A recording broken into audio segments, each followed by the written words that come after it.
Avec Alain Benajam pour l'art et la politique. Et donc on a vu donc l'art dans son, on va dire, sa chronologie, que ça a toujours existé, ça a toujours fait partie de la civilisation. Et c'est par ça qu'on identifie donc les époques, les civilisations. C'est par aussi ce biais qu'il y a on va dire que l'art est politique à partir en plus de la Renaissance, donc du XVe siècle. Ça devient le fait de mécène qui engage des artistes, donc le capitalisme, donc voilà. Et donc on arrive, puisqu'on a effectivement de moins en moins de temps, alors il faut désolé, je parle trop, donc voilà. Donc allons aux exemples les plus flagrants d'art, les plus connus. Alors, on va essayer maintenant. Faut survoler parce qu'il y a des questions aussi. De survoler. Donc là, tu vas passer donc la vue 18. Qui a donné lieu, qui est l'impressionniste. Hein. Alors l'impressionnisme. Bon, voilà. Alors vite fait, c'est quoi l'impressionnisme? Donc l'art et impression. Donc il y a une prise de conscience que l'art c'est de l'impression. Pour donner de l'émotion. Donc les premiers impressionnistes, alors on se dit tiens, finalement on va simplement donner une impression.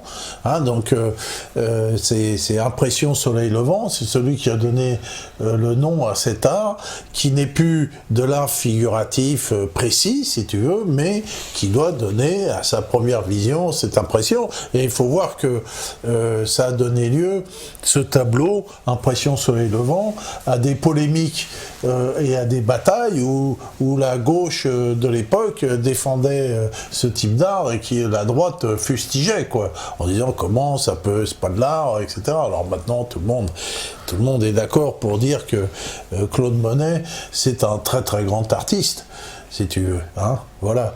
Et donc même ça c'était politique, si tu veux. Et alors les artistes, si tu veux, au XIXe siècle, vont aussi ostensiblement faire de leurs œuvres d'art des œuvres politiques. Tu peux passer le tableau de Delacroix emblématique, très connu. C'est sur nos billets aussi à un moment donné. La liberté guidant le peuple aux barricades, c'est le terme exact de ce tableau avec le drapeau tricolore qui est quasiment emblématique de la France. Il était sur nos billets, c'est comme tu dis un tableau emblématique de la France. C'est complètement politique, la liberté. C'est bien la liberté. Femme, le sein à l'air, parce que moi je dirais, la France est une femme. Je ferais interdire cette peinture aujourd'hui. Je vois un enfant avec des armes, je vois un homme à moitié à poil, je vois une femme marchant sur des morts. C'est assez macabre quand même quand tu analyses de fond. Voilà, mais bon, là on sent vraiment le combat pour la liberté et c'est un chef-d'œuvre éminemment politique. Voilà. Donc c'est quoi? C'est la révolution de 48? Ça, c'est 1830. 1830, la liberté guidant le peuple, les Trois Glorieuses. D'accord. Avec Gavroche, puisque Gavroche est devenu, ici, Gavroche, l'enfant avec les pistolets. Ouais. C'est ce qui a donné l'idée de Gavroche à Victor Hugo. Et tu as derrière la figure 22, tu as aussi Goya, alors ça, très connu, politique, très connu. C'est des insurgés espagnols fusillés, donc alors, on voit... Il faut expliquer un petit peu, vite fait, synthétiser l'histoire de ce tableau. On est en pleine période napoléonienne. Napoléon occupe l'Espagne. Il occupe l'Espagne, et il y a une insurrection populaire contre l'occupation française. Voilà. Et qu'est-ce que font les troupes de Napoléon? Elles massacrent, elles répriment très sévèrement. Il paraît que donc c'est là qu'on va inventer ce qu'on avait vu, le terme de guérilla. La guérilla, ça vient de cette période-là où les Espagnols vont mener donc cette petite guerre contre les Français en les attaquant comme ça, ils peuvent pas les attaquer de front avec une grosse armée.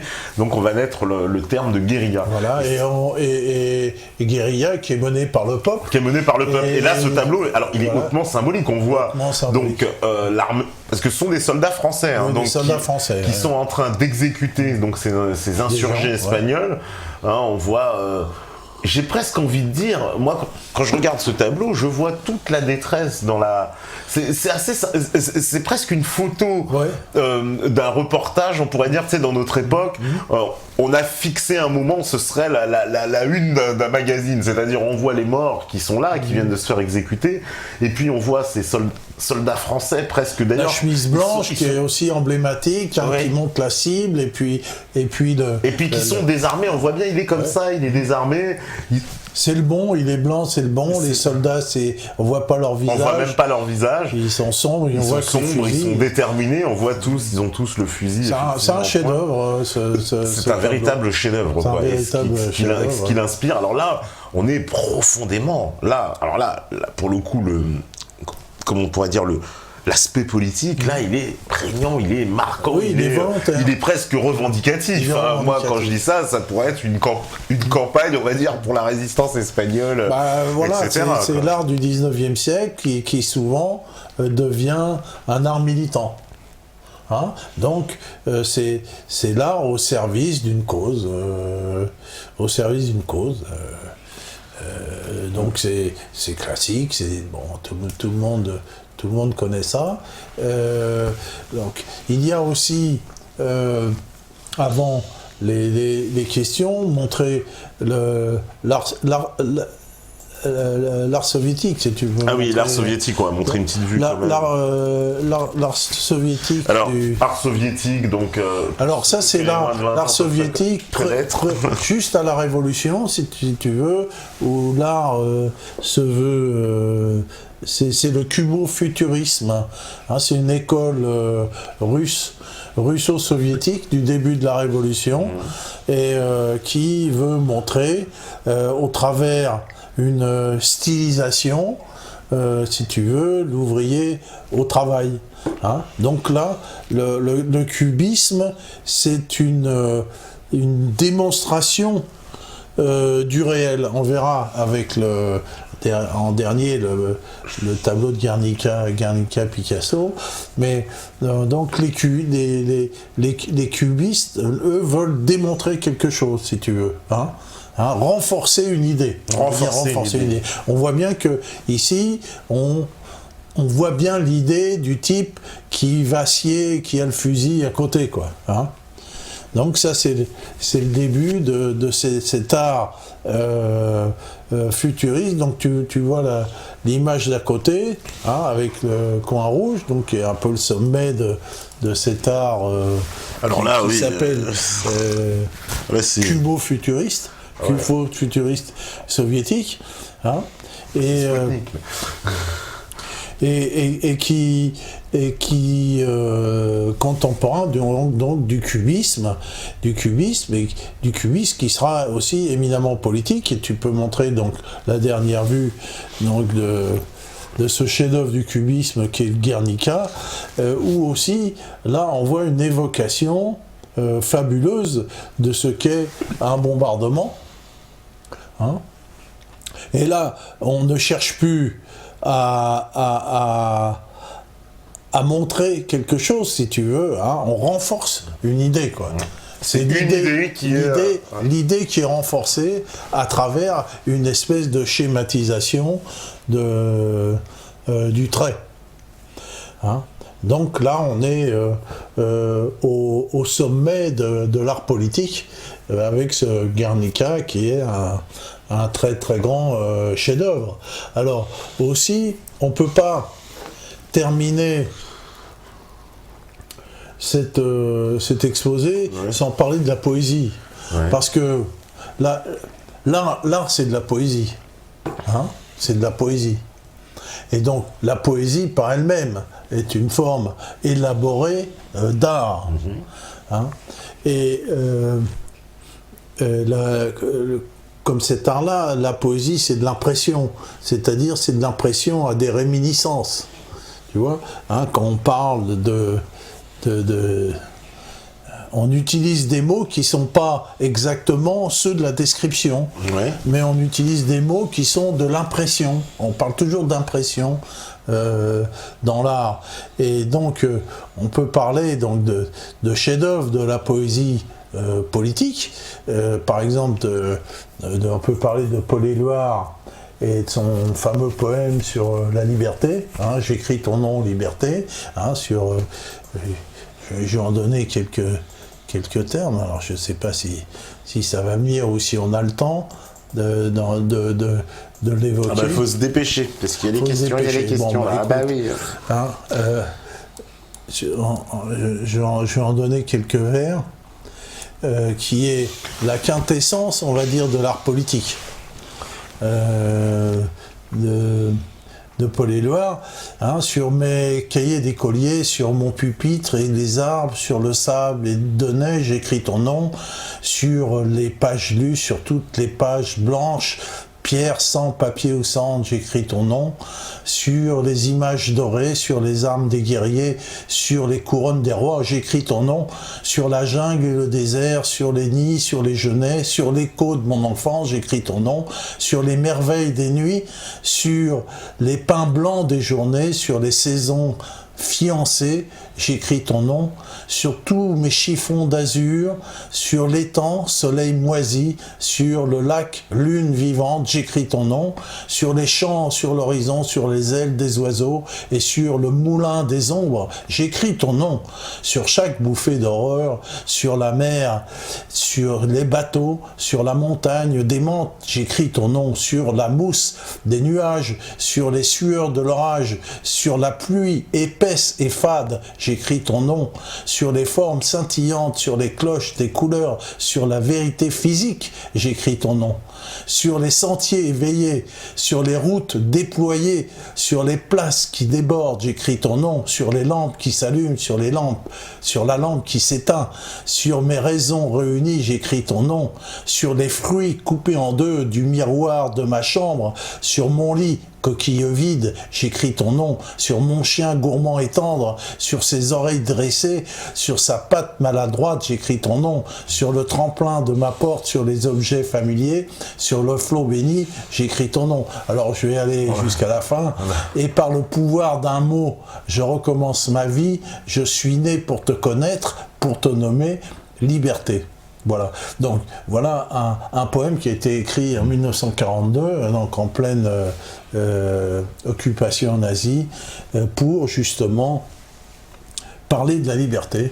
Et donc il décline tout ce que la liberté lui inspire. Hein c'est très donc joli. un autre très grand poème dont je ne vais pas le lire, voilà, qui est La Rose et le Réséda, qui parle donc de l'union des chrétiens et des communistes dans la lutte contre le nazisme, et aussi qui est un très beau poème d'Aragon, fort connu, et Aragon sera un grand maître d'ailleurs du poème politique, comme Paul Éluard d'ailleurs. Ouais. Voilà. D'accord, bah alors on va répondre aux petites questions quand même, parce qu'il y en a pas mal. Alors, première question, on me dit, j'ai une question, si on rattache la politique et l'art des artistes, sont-ils soudoyés par un groupe occulte de personnes, ou bien les artistes font-ils de même partie du groupe de personnes influentes? En gros, il se demande, est-ce que l'artiste, quand il est appelé par un groupe de personnes, voilà, les mécènes, les riches, ou alors est-ce que lui-même finalement appartient à une caste aussi quelque part Bah écoute, un peu les deux. On a vu comment l'artiste il naît comme un serviteur au départ. C'est un serviteur. Et tant qu'il ne vend pas ses œuvres, il est un salarié. C'est à quel moment d'ailleurs le basculement? C'est-à-dire au moment où on dit l'artiste c'est fini, il n'est plus salarié, il commence à devenir indépendant, vendre ses œuvres. C'est quoi? C'est le 17e? C'est le 19e? C'est plus tard. 19e, 20e même? Un type qui va vendre ses œuvres, on va dire 18, moi je dirais 18e, 17, 18e. 17, 18e à partir de là. Des gens qui sont connus pour vendre leurs œuvres. Mais encore, ils peuvent encore être sous la coupe de Mécène. Jean de La Fontaine était toujours sous la coupe de Mécène. Il ne vendait pas vraiment. Voilà, maintenant, pour vendre ses œuvres, pour que l'œuvre d'art devienne une valeur marchande. Oui. Ça, c'est le 19e. C'est le 19e, ça. Ouais. Ça, c'est le 19e. Valeur marchande. Donc, D'ailleurs, les grands peintres comme Van Gogh, ça vont mourir dans la misère. Dans la misère, oui, voilà. Dans la misère, tu vois. Donc l'artiste tel qu'on le conçoit dans notre notion moderne, avec qui vend son œuvre, c'est quelque chose qui est hérité du 19e siècle, c'est très récent finalement. Oui, du 19e siècle, et que ça devienne vraiment une valeur marchande, vraiment, où il y a spéculation, c'est le 20e. Quoi. C'est le 20e.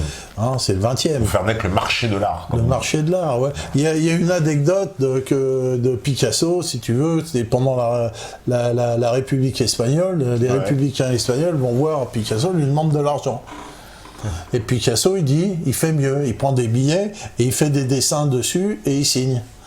Tu vois ? Et les billets ont plus de valeur que ça. Parce que Picasso, il pouvait faire n'importe quoi et ça avait tout de suite de la valeur. Hein, voilà, parce qu'il était coté, il y a une cote. Maintenant, il y a une cote. Les artistes ont une cote. Dali, il a eu la cote aussi. Ah, Dali, il a eu la cote, oui, bien sûr. Ouais. Bien sûr. Hein, voilà. Donc voilà, petite réponse. Alors on me dit, tiens, ça c'est super intéressant cette question. On me dit, monsieur Benajam, vous dites l'art doit créer une émotion, mais c'est déjà une conception de l'art. Ce que pensez, c'est déjà une conception de l'art. Ça que penser que des gens comme Bartók, voire des classiques français qui ont fait l'art très formel, codifié, intellectuel. Comment définir l'art globalement ? Il veut dire qu'en fait, toi, quand tu pars du principe en disant l'art est là pour susciter une émotion, c'est déjà une espèce de présupposé, c'est déjà un postulat de départ, que finalement tu pourras avoir un autre postulat. C'est ce qu'il dit, que Bartók, alors... Bon, je connais deux noms, mais je connais pas assez. On n'a pas parlé de musique. C'est pareil. Donc, tous les l'art, c'est un artefact. C'est toute composition humaine, qui soit visuelle ou sonore. Hein, voilà, donc on n'a pas parlé de la musique, mais ça rentre absolument dans le même style. Bon, ici, il nous dit peut-être que Bartók suscite pas d'émotion. Moi, je trouve qu'il en suscite. Béla Bartók d'émotion. Voilà. Alors, on peut être touché par une forme d'art ou pas. Ça dépend des gens. Si tu veux, l'art n'est pas universel. Il n'y a rien de moins universel que l'art. Si tu veux. On va reparler. Toi, ta mère est du Gabon. Oui. Hein, et donc, tu sais que pendant longtemps, ce qu'on appelait l'art nègre était décrié, c'était trouvé moche. Et puis Picasso, il a valorisé l'art nègre, ce qu'on appelait l'art nègre. Que maintenant, l'art africain, ça se vend cher. Oui, ça dans les galeries d'expo, j'ai vu ça oui, cher. Oui. C'est sûr que au XVIIIe siècle, on voyait donc César, ses masques et tout ça, les gens, ça leur trouvait ça horrible. Et puis, petit à petit, finalement, cette forme d'art a été susceptible de procurer des émotions aux gens. Tu vois ? Donc tout ça, ça dépend des époques, ça dépend des lieux, ça dépend de tout ce que tu veux. Peut-être que les types avoir un plug anal, les homosexuels, ça leur donne une émotion de voir ça. Donc ça dépend. Fais pas ton nouveau femme, on a déjà trop de projets. L'art n'est pas universel. Voilà, l'art dépend il faut être impliqué dans une forme de civilisation pour l'apprécier ou pas l'apprécier. C'est tout. On me dit, pensez-vous que la perte de nos valeurs affecte notre capacité à concevoir et interpréter, ce qui provoque une dégénérescence de l'art ? Alors ça, c'est un grand... écoute... Est-ce qu'on d'ailleurs on peut parler de question. C'est marrant parce que pendant le Troisième Reich, je sais qu'à un point Godwin qui avait ce qu'ils appelaient l'art dégénéré selon eux. Les nazis parlaient d'art dégénéré. Voilà. Hein, et d'ailleurs, la pseudo-gauche surfe là-dessus pour dire ceux qui parlent de dégénérescence de l'art sont comme les nazis. Ça permet de placer à l'extrême droite ces gens-là. Mais l'art est le reflet d'une société. Hein, c'est le reflet d'une société. Et évidemment, quand on met comme œuvre d'art un plug anal, bien sûr, on peut parler de dégénérescence, hein, puisque déjà, on parle de plaisir sodomite. que ça se passe dans la chambre d'homosexuels, ok, mais que ça soit mis au vu aussi de tout le monde. On est en droit, effectivement, de parler de dégénérescence, mais c'est la dégénérescence de la société, c'est tout. Hein, à mon avis. C'est le reflet, comme on voyait que les Celtes avaient une manière de représenter le réel. Ici, le bobo de la pseudo-gauche a sa manière de représenter le réel. Pourquoi pas, hein? Pourquoi pas, on peut dire vraiment oui. Alors, on me dit aussi, l'art moderne dégueu, c'est les riches qui montrent aux pauvres leur mépris en achetant plusieurs millions un tableau barbouillé de caca en prétendant que c'est beau et que le pauvre il comprend rien car il est con. Alors, je trouve qu'il a quand même assez bien résumé. Hein, bon, on va en reparler. C'est vrai, c'est quoi cet art moderne, contemporain? C'est un art de riche, c'est un peu le vagin là, de la reine que j'ai inscrit dans cette catégorie. Ça sert à quoi cet art? Ça sert à faire des sous, ça sert de marqueur. Donc on sait que, par exemple, après la guerre, les Américains se sont marqués avec l'art abstrait. Ouais. L'art abstrait, ils ont subventionné l'art abstrait, hein, pour montrer que l'art abstrait était moderne. Donc eux, ils étaient du côté du modernisme, et les soviétiques, avec leur réalisme socialiste, étaient du côté du passé, quoi. Voilà. Donc eux, ils se démarquaient avec l'art abstrait. Alors l'art abstrait, on peut dire que c'est n'importe quoi, mais l'art abstrait peut susciter des émotions. J'en sais rien, moi j'en suis peu amateur, si tu veux, hein. Il y a tout, il y a à boire et à manger, il y a des gens qui ont mis des pinceaux au bout d'un âne, du queue d'un âne pour faire des trucs. C'est comme la musique, une certaine forme de musique contemporaine où c'est du grand n'importe quoi. Du grand n'importe quoi qu'on fait passer pour quelque chose. Mais toi, tu écoutes de la musique contemporaine, tu vas dire arrêtez, ça va te prendre la tête, quoi. Ouais, mais il a assez raison, cette dimension. Il n'y a aucune mélodie, il n'y a rien. Cet art-là, contemporain, comme diraient certains, il s'adresse quand même à une catégorie de population aisée. Ce sont souvent des gens très riches qui se sont touchés par ça. Sont touchés ou pas. Ils sont touchés ou pas d'ailleurs. Ou alors ils affirment leur caste au travers. Voilà, exactement. C'est-à-dire qu'en achetant, en se procurant l'art, c'est juste le fait d'affirmer, le fait d'être dans une case. Comme il dit, je me suis acheté un bout de caca sur un fond blanc, et on m'explique que ça vaut 120 000 euros. Et ça, c'est pas à salon. confondre avec Picasso, si tu veux. Avec Picasso, il exprimait. Quand tu vois un Picasso, tu vois vraiment une expression de quelque chose. Tu as une émotion. Mais là, de voir un gribouillis ou même un truc blanc, hein, tu mets ça dans un musée. Et puis je dis, c'est la pensée de Topin. Quand il est fatigué. Voilà, je mets un panneau blanc. Non mais c'est un peu. Parce que c'est un peu ça, on a l'impression d'une espèce pour regarder le mot, non je vais pas dire un gros mot à la télé, on a la télévision, on va dire une masturbation intellectuelle, pour être poli. Hier soir en Italie, si tu veux, il y avait un truc, il y avait soi-disant une œuvre d'art, et puis la bonne femme qui nettoyait l'a mis à la poubelle parce que il y avait des trucs de champagne, des verres, ça voulait dire il y a eu la fiesta, je sais pas quoi, quelque part, et elle a cru que c'était le truc, elle a tout foutu à la poubelle. Elle savait pas que c'était le bordel. Non, mais ça, c'était l'œuvre d'art, ça, c'était... non, parce que c'est quand même assez terrible, cette histoire d'art contemporain, qui un peu, en plus, comme il dit, place les gens, vous aimez pas, mais vous êtes cons, quoi. Voilà. C'est une façon, justement, de marquer. Façon de marquer, voilà. Marqueur. D'ailleurs, je conseille les vidéos de Franck Lepage. Marqueur social. Les vidéos sur l'art contemporain. Marqueur social et politique. Qui est excellent. Alors, on me dit... les artistes ne sont-ils pas comme les politiques privilégient une occupation bien à l'abri plutôt que d'aller à la chasse pour nourrir la famille, une feignasse quoi. Oh il est méchant Rémi, qu'est-ce qu'il arrive?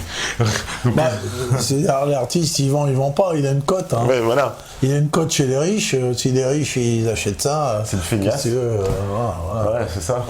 Va dire ça à Michel-Ange, mon cher, va dire attends, comment ça? Alors, On me dit l'art et la politique ne peuvent s'associer car l'un représente la corruption, la tricherie et le mensonge, alors que l'art ne finit qu'en chef-d'œuvre où l'homme excelle et se dévoile car il donne de sa personne pour créer du temps. Les politiques ne sont-ils pas des imposteurs? Alors, qui se sert de l'autre? Non, quand on parle d'art et politique, on parle de la politique en général, si tu veux. On parle du point de vue civilisationnel, si tu veux, hein, par exemple de la Renaissance ou du Moyen-Âge. Donc ça, c'est de l'art et de la politique. Quand tu veux... Mais c'est encore d'actualité, puisque regarde, moi, quand je repense, je pense par exemple à Sarkozy en 2007, il avait fait appel à beaucoup d'artistes autour de lui dans sa campagne. Il était entouré d'artistes même. C'était symptomatique. Il y avait, je crois, peut-être Mitterrand qui a connu la même chose dans les années 80. Mais sinon, on n'avait pas vu ça, un président entouré d'artistes comme ça, surtout à droite. C'est un peu plus... Parce que l'art est à gauche. Ça aussi, on n'en a pas parlé. Mais... Oui, enfin, l'art d'avant-garde est à gauche. L'art d'avant-garde. L'art d'avant-garde est à gauche. Parce que c'est ça, comment ça se fait d'ailleurs? Pourquoi l'art, systématiquement, est placé politiquement à gauche? Je veux dire, il y a très peu d'artistes de droite. C'est pas l'art, c'est l'art d'avant-garde, encore une fois. Oui, mais les artistes de droite, tu les trouves pas dans l'art. Mais parce qu'il n'y a plus d'art. Il y a moi, quelques rappeurs de droite, il y en a, mais ils sont très peu. Ils sont très peu. Bon, c'est vrai que là, on a parlé essentiellement de la peinture, qui est que une forme d'art ou de la sculpture. On n'a pas parlé de la musique. Mais quand on prend toutes les formes d'art, on voit bien que la majorité des artistes sont à gauche, sont très peu à droite. Je veux dire, regarde, dans les chanteurs, t'as un chanteur à droite en France, c'est qui? Michel Sardou, peut-être. En fait, tu vois, il est identifié, cramé à... Oula, on le voit arriver à 1300 km avant. Enfin, il n'y a pas tellement peu... Alors, on parle de gauche, mais on parle de la fausse gauche, hein, on parle d'une imposture. Une imposture, parce que la gauche, c'est une imposture. Oui. Une véritable imposture. La gauche, c'est quoi? Elle se veut progressiste. Elle se veut vouloir le bien de l'humanité. C'est ça, quand t'es de gauche, t'es un bon, je suis de gauche, je suis bon, je veux le bien. Oh, les gentils immigrants, c'est bien qu'ils viennent ici, surtout pas chez moi. Hein. Ça, il y a Saint-Denis, mais pas chez moi. Passage à Morlaix, c'est sur des Bon, alors... La gauche, c'est quand même le synonyme d'hypocrisie. Être de gauche, c'est être hypocrite. Hein, parce que la gauche n'a jamais transformé quoi que ce soit dans le monde. Tu n'as jamais vu de la gauche venir au pouvoir et puis changer les choses. Donc, la gauche, c'est d'hypocrisie. Et donc, effectivement, elle vit au travers d'artifices. Ces artifices en disant moi je suis progressiste, moi je suis d'avant-garde, moi je représente la modernité, c'est ça le langage de gauche. Tandis que l'autre c'est le conservateur, c'est le réactionnaire, etc. Tu vois. Hein, donc évidemment, l'autre quand il voit le vagin de la reine à Versailles, il hurle. Ça, absolument, hein, c'est comme ça. Donc, effectivement, là, on voit bien c'est quoi cette gauchisation là, du monde artistique? Pourquoi il y a une nécessité? Alors, moi, j'ai mes petites réponses, mais toi, qu'en penses quoi? Pourquoi les artistes sont tous à gauche comme ça? C'est quoi? Parce qu'il y a quand même un chantage systématique. Vas-y, dis ce que tu penses. Pour moi, la gauche, ils se font une OPA systématique sur le monde artistique et on essaye de nous faire croire que justement le monde artistique serait une perpétuelle remise en cause ou explosion de ce qui existe déjà au nom d'un modernisme, d'un progressisme, etc. Et donc l'artiste doit lui toujours s'inscrire dans cette démarche. Et finalement, l'artiste qui dirait moi non, je suis un traditionnaliste, je vais faire de la bonne chanson française ou machin. Facho, un peu... voilà, tout de suite, évidemment, et c'est là que c'est marrant de voir comment ça se note, ça se connote politiquement, et que, soi-disant, si on a un artiste, entre guillemets, reconnu de ses pairs, faut être de gauche, quoi. C'est de droite, c'est que t'es un artiste à part, t'es isolé, quoi. T'es pas... C'est-à-dire que depuis qu'on a fait émerger cette foutue histoire de la Renaissance, il faut dire que ça revient surtout du 19e siècle, hein, avec les faux républicains, la fausse histoire de France de Michelet, des faux républicains qui étaient en fait des étatistes. Au travers de toute cette pseudo-gauche et de ces faux républicains, je veux dire qu'on plonge dans l'hypocrisie et on plonge dans la symbolique. si tu veux, la symbolique progressiste. Ouais. Donc on se prétend progressiste. Donc on dit, voilà, la Renaissance est un progrès par rapport au gothico-tedesco, ça représente un progrès, alors que ça ne représente pas vraiment. Quand tu vois une église du XVIIe siècle, elle est beaucoup plus moche que celle du XIIIe, mais c'est marqué comme ça. C'est toute une histoire. C'est l'histoire du pseudo-progrès. C'est-à-dire qu'on veut montrer que quelque chose représente un progrès. Alors évidemment, on va l'habiller comme étant un progrès. Hein. Tu vois, un supermarché, Carrefour, c'est peut-être un progrès par rapport à la nature. Tu vois. Hein. Donc il y a ce mythe du progressisme. C'est du faux progrès, bien sûr. Ouais, bien sûr. Du faux, mais il y a le mythe du progrès et il y a le mythe d'une évolution. Si tu veux, on le voit bien dans la musique, par exemple. Hein, la musique doit évoluer vers un pseudo-progrès. Alors, on a évolué et on a fini par faire de la musique dodécaphonique et à faire de la musique atonique et, si tu veux, et on a fait des cacophonies complètes. À tel point, on cite une histoire où il y a un type, un chef d'orchestre qui arrive et puis il y a un orchestre qui joue une œuvre qui accorde, l'orchestre accorde, tu sais, au début, quand tu vas au concert, on accorde, hein, et donc le type, il dit, continuez votre œuvre, parce qu'il croyait qu'ils étaient en train de jouer une œuvre, si tu veux. Hein, voilà, donc. C'est drôle. Dans la musique, c'est encore plus caricatural, si tu veux. Belge. C'est vraiment caricatural le système. On fait vraiment des choses inaudibles, totalement inaudibles, où quelques personnes vont dire non, alors là justement dans la musique, parce qu'on a beaucoup parlé de peinture, par exemple dans la musique, c'est vrai que la musique par excellence, alors là surtout quand on parle de musique avec parole évidemment, parce qu'une musique sans parole déjà c'est un peu moins politique, mais une musique avec parole, alors là c'est évidemment politique. Il y a eu, on se souvient en France, hein, le fameux exemple, on sort toujours, c'est Serge Reggiani, je crois, La lettre au président. La fameuse chanson qui a été interdite, censurée. Donc comme quoi une chanson qui peut faire peur, peut faire trembler. Ça, c'est plus arrivé quand même depuis en France où on a interdit une chanson. Alors, si, avec le rap, hein, parce que bon, il y a des paroles gratinées dans le rap, hein, on en reparlera au cours d'une émission. Non, mais parce que la gauche est devenue de plus en plus fausse et de plus en plus hypocrite. Elle a perdu tout caractère révolutionnaire, tout caractère de vouloir changer la société. Elle a perdu ça. Hein. La gauche n'est plus que dans le formel et le faux semblant progressiste, et en montrant des horreurs comme étant un progrès. Si tu veux, hein, avant on représentait quelque chose, maintenant on montre des horreurs, on dit voilà, ça c'est l'évolution. Voilà, il faut que l'art évolue vers un progrès, un pseudo-progrès. Est-ce qu'on peut dire aussi, alors là, que j'ai envie de demander, est-ce que l'art, dans notre époque là de haute technicité, mais aussi de démocratisation, parce que finalement la numérisation a amené aussi une démocratisation, elle a permis, grâce justement à cet outil, les outils technologiques, de les ramener au lambda, alors qu'avant ils étaient ils étaient réservés à une élite. Hein, aujourd'hui, n'importe qui peut acheter une caméra, faire une vidéo, monter chez lui, etc. C'était impossible, ne serait-ce que 15-20 ans, c'était impossible, il ne fallait même pas y penser. Ouais. Donc du coup, ça veut dire qu'il y a l'art aujourd'hui aussi, d'un point de vue justement de la technique, sachant qu'avant, parce qu'avant, j'imagine, à l'époque de Michel-Ange, certainement, il y en a eu d'autres qui étaient bons à faire de la peinture, mais peut-être n'ont-ils pas eu l'opportunité de pouvoir l'exprimer, parce que c'était aussi réservé à une certaine élite, dans un certain cadre, dans un certain...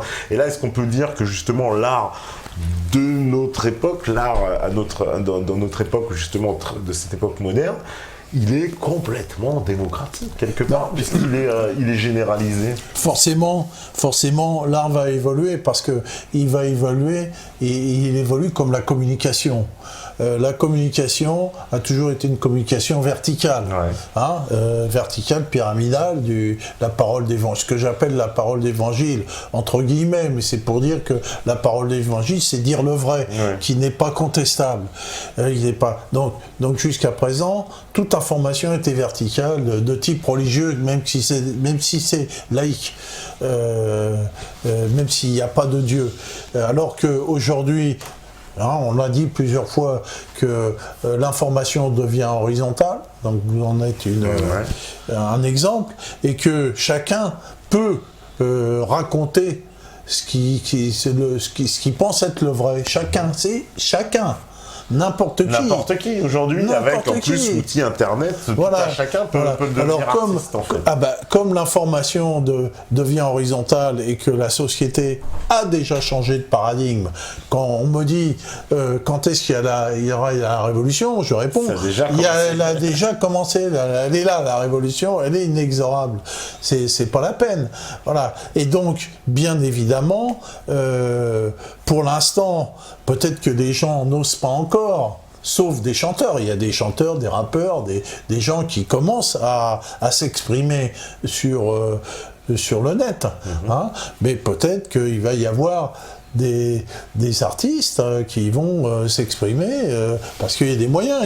Il y a notre amie Christine de Vigencourt, elle a fait des œuvres magnifiques, elle en a fait pour le Donbass, j'aurais pu en montrer, et elle utilise que l'ordinateur pour faire ses œuvres, et donc il y a des gens qui vont pouvoir émerger en tant qu'artistes comme ça. Non mais ça c'est clair, mais ce n'est que le début d'une autre civilisation. On me dit, est-ce que l'art peut être considéré comme un média ? Comme un média. Oui, bien sûr. Oui. Ah bah oui, c'était l'objet de tout l'exposé. D'accord.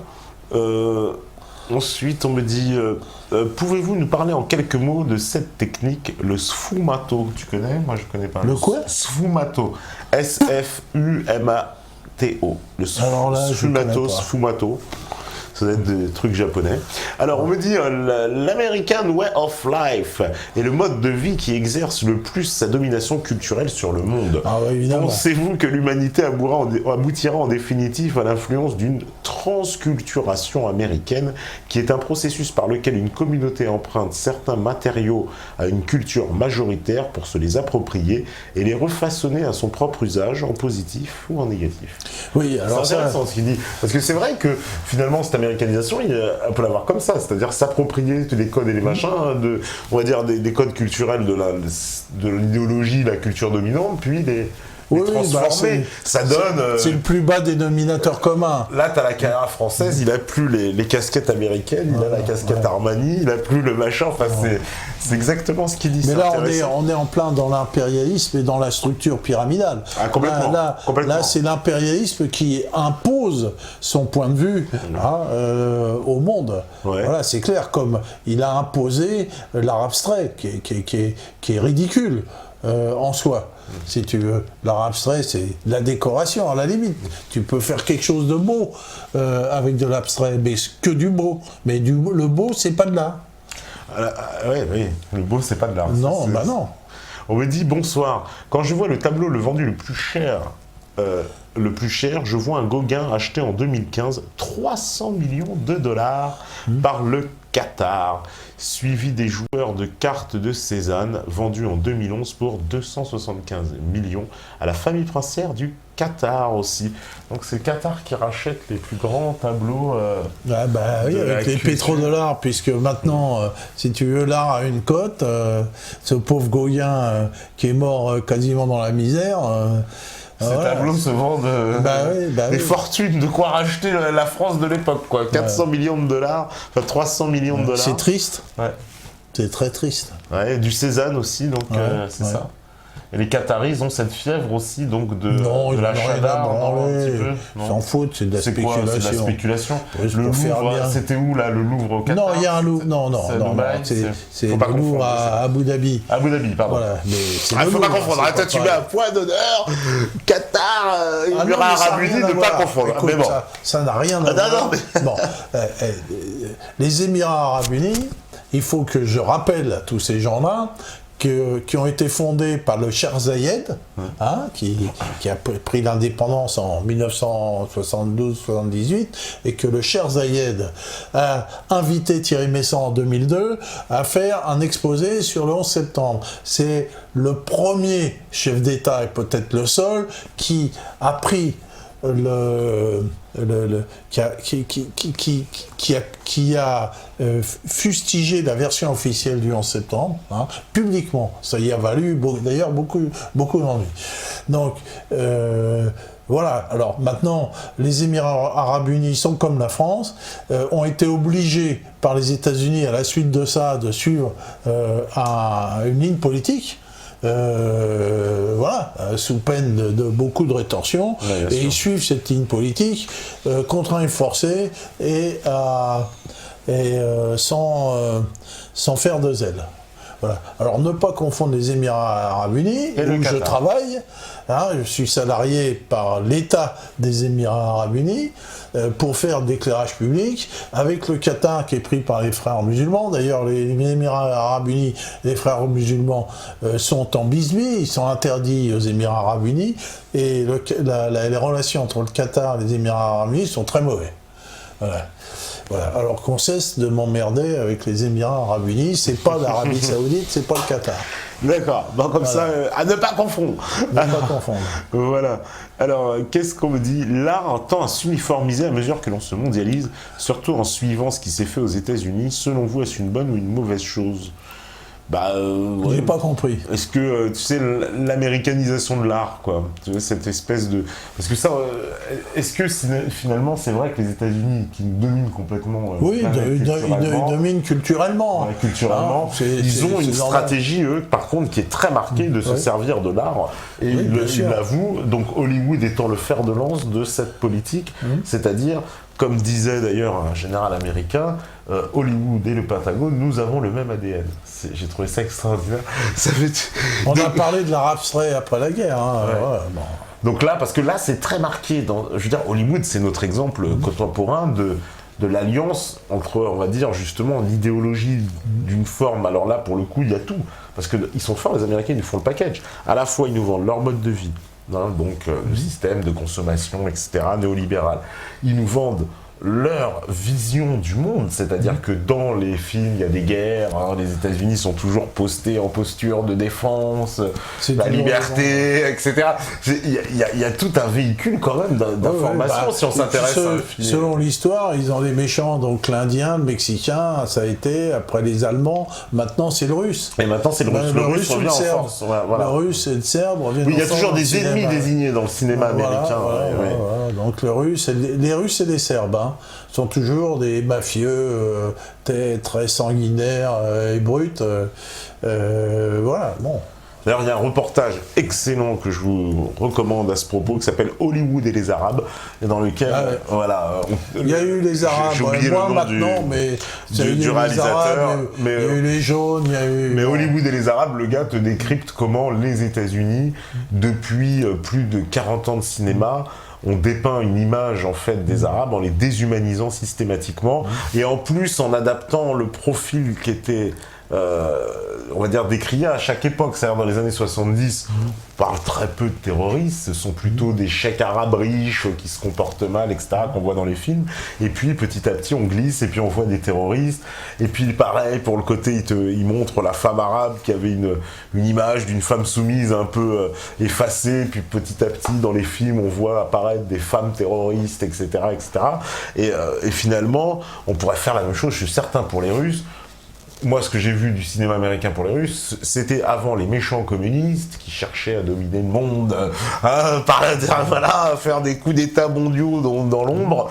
Et puis, petit à petit, avec la fin de l'Union soviétique, eh ben l'image du Russe a changé. On est passé maintenant à des mafieux très méchants dans les films américains. Ils sont toujours très méchants. Le mec, il va t'enlever les ongles avant de te faire baigner dans l'acide. Enfin, ils sont méchants, très méchants. Et donc, pareil, ça participe d'une destruction, on va dire, d'un imaginaire sur les Russes, quoi. D'ailleurs, les Français ont toujours aussi été maltraités. Oui, dans le film américain, les Français sont très maltraités. Soit ils sont cons, c'est-à-dire 3 neurones, voilà, ou alors ce sont des comme les valets, quoi. On s'en fout. Ouais, vous allez faire ce qu'on vous dit, etc. quoi. Mais les Français sont très, ils sont pas très bien vus dans le cinéma américain. Non, on est même très mal vus dans le cinéma américain. Souvent, pourtant, on aime bien les acteurs des voleurs français. Et des escrocs. Ils aiment bien. Oui, des voleurs, des escrocs. Des escrocs. Ouais. Alors les Allemands, n'en parlons pas. Tu tires une balle, c'est comme les Indiens. Il y en a 50 qui tombent. Il y en a 50 qui tombent. Bon. Ça aussi, les Indiens, c'est marrant. Finalement, ce qui est quand même un grand génocide de l'histoire, est popularisé à travers on va dire, presque le mythe développé dans le cinéma du cow-boy et de l'Indien, on a tous vécu avec ça jusqu'à aujourd'hui, etc. Et pourtant, quand on y pense, on y voit simplement des gens, on va dire, très simplement, des gens qui arrivent, il y en a d'autres, mais ils crient, ils parlent pas comme nous, ils sont pas contents, mais nous on est gentils, on veut juste s'installer là. On ne parle très rarement, je crois que, à part peut-être, il y a eu Danse avec les loups, avec Kevin Costner, qui rompait avec cette logique, mais sinon nous montrer à chaque fois l'Indien sous l'œil d'un, espèce de sauvage, c'est vrai qu'il vit là, mais nous sommes civilisés, on a le droit de vivre là aussi. Voilà, et tout ça a entretenu, parce que finalement, ce génocide indien, ça passe comme ça. Il n'est pas montré dans le cinéma. Et pourtant, Dieu sait qu'il y en a des films sur cette période. Il y a quelques films. Il y a Le Soldat Bleu, il y a Little Big Man, bien sûr. Little Big Man, avec mais ça, c'est les années 70. Dans le cinéma américain, il y avait une réaction assez positive, mais ça n'a pas duré. Puis c'est vraiment très peu d'exemples. On a aussi la même chose, tu sais, avec une période aussi qui a été très marquée dans le cinéma, c'est la guerre du Vietnam. Ça, on a eu beaucoup de films, Platoon, Full Metal Jacket, etc. Apocalypse Now, etc. Ça, ils en ont eu aussi. Oui. Mais il y a eu quand même, moi, quand j'observe, tu vois, ce cinéma américain qui a traité de ce sujet-là, je reconnais quand même au réalisateur d'avoir quand même formulé beaucoup de critiques à l'égard de cette guerre. Parce que quand on regarde Platoon, Apocalypse Now, mais c'était les années 60, 70. C'était les années 70, donc il y avait énormément de critiques. Tout à fait. Et d'ailleurs, on le voit parce que regarde, dans les années 80, c'est Rambo. C'est-à-dire, c'est l'antithèse de tous ces films, Full Metal Jacket, c'est-à-dire là, on en revient, l'Amérique revient, attention. Et maintenant, c'est zéro, parce que moi, j'ai vu... Comme je vis dans le A380, puisque je vis entre la France et puis les Émirats Arabes Unis, à chaque fois j'ai entre 6 et 7 heures, donc je regarde, il y a des films, donc c'est que des films d'Hollywood qu'il y a là-dedans, donc je suis obligé de me taper des films américains. J'essaye de regarder s'il y en a d'autres, parce que j'en ai jusque-là. Mais aujourd'hui, c'est zéro, quoi. Oui, parce qu'aujourd'hui, c'est vraiment que de la grosse merde. Les blockbusters aujourd'hui. Parce que la propagande n'est plus que... Alors là, c'est de la autant regarder une pub Coca-Cola, il y a moins de propagande. Non, alors que je te dis, dans les années 60-70, il y avait vraiment du très très bon cinéma, du cinéma politique. Voilà, mais maintenant, ça n'existe plus, quoi. C'est de la merde en barre, quoi. C'est irregardable. Eh ben écoute, on espère que ça va s'arranger pour l'avenir. Justement, un dernier petit mot en France, aussi justement, quel est l'emploi, on va dire, pour faire le lien, justement, voilà, on a parlé nous aussi cinéma. Il y a une forme de cinéma politique en France, c'est qui? C'est Costa Gavras, c'est qui représente cette mouvance, on va dire? Donc j'ai plus le cinéma français, c'est zéro de chez zéro. Zéro pointé, tu vois, là, le cinéma américain, c'est de la merde. Benguigui dans le rôle. Le cinéma français, c'est zéro pointé. Alors j'ai parlé, j'ai parlé du film Les filles au Moyen-Âge, là. Voilà, j'en ai parlé. Alors voilà, donc voilà un jeune réalisateur là, Hubert Viel, qui a essayé de faire quelque chose de sympa et de réhabiliter le Moyen-Âge. Voilà, c'est sympa, mais il l'a fait avec des moyens limités. Si tu veux, ça reste marginal, quoi. Mais le cinéma français contemporain, c'est consternant. Voilà. J'ai essayé, l'autre jour, je me suis dit, tiens, j'ai regardé, il y avait dans l'avion le film Danny Boone, là, je sais pas quoi, la Belgique et sur les... sur les douaniers, oui, d'accord. Oui. Mais vraiment, j'ai dû fermer au milieu, quoi. C'est même pas regardable. Lamentable. Zéro pointé. Zéro pointé, voilà. Alors qu'il y a eu un grand cinéma français dans les années 40-50, Les Enfants du Paradis, Marcel Carnet, Alain Resnais, voilà, Tonton Flagger. Voilà. Le cinéma italien qui était aussi fantastique. Fini. Maintenant, il n'y a plus rien. Et comment il s'appelle celui qui est mort il n'y a pas longtemps? Ettore Scola. Ils ont eu du mal avec son nom dans tous les médias. Ettore Scola. Bon, en tout cas, nous merci Alain, merci pour cette soirée. J'espère que je vous ai pas pris la tête. Merci pour l'art. Non, bon, de toute façon... Qu'est-ce qu'il y a? Ils sont pas contents ici. Non, je rigole avec les métanotes, parce qu'ils sont très susceptibles, tu sais, faut pas les vexer, pas trop, tu vois, parce que ça se vexe facilement. Après, ça va se vexer. Je ferai pas plus de blagues, parce que sinon c'est mal pris. Alors, on va se coucher, on va se dire à mercredi, on va dire au revoir à tous les modérateurs, au revoir à tous les métanotes, on va dire coucou à Steph à la régie, on va dire coucou à ceux qui sont dans la salle d'accueil, et Alain, je te dis au revoir, et puis nous on se retrouve mercredi, voilà, parce que forcément si c'est mercredi, c'est parce que vous écoutez ce message, et c'est parce que vous êtes la résistance. Ciao, ciao, ciao, ciao les amis.